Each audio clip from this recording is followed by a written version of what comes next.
We are working on the 65 GTO today, and it has been a big day for us. We've knocked out quite a bit today. If you guys want to get caught up with what we've done, check it out right now.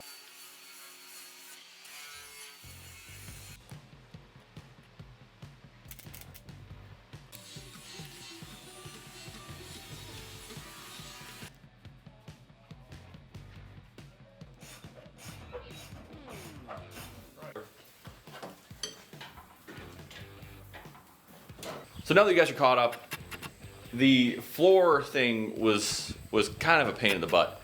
It took us quite a while to figure out how to get it in. We started by cutting the floor out to basically see what we had. You'll see a lot of this is pretty rough.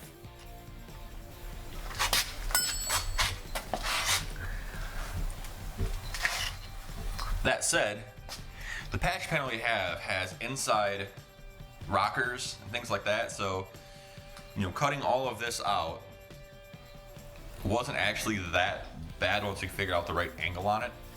And my old man really kind of knocked it out of the park by he got it done pretty quickly.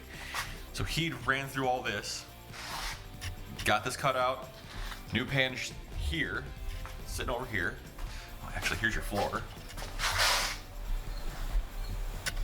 And an old Chevy shifter. So here's the new pan. And the new pan, you see, has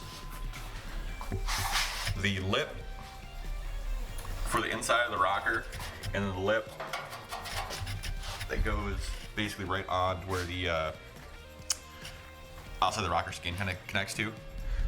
So it's a complete pan with body bushing mounts and braces and all that stuff. So it should go in really, really nicely when it does go in. That said, this one has the trunk and not the toe pan. We're undecided if we're gonna do the toe pan or not at this point. More than likely, we're gonna get the floor in, do the trunk pan, and this car will probably get listed for sale.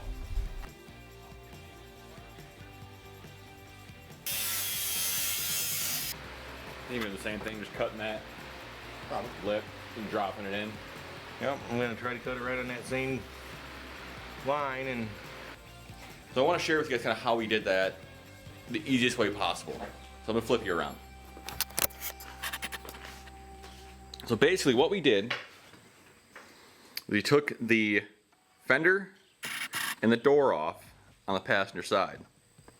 Once that was done, we could then slide the panel in across the door and down into the tow well.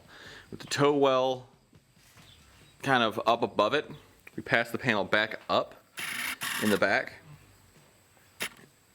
to kind of match the ceiling line.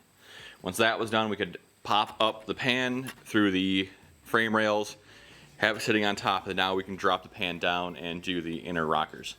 It's a lot of work. It's a lot of luck as well in the car. Sometimes the cars just do not allow for you to do this, and you have to take them off. But if you guys like what you're seeing in this build, please like, please subscribe. Have a good one, and I will see you on the road.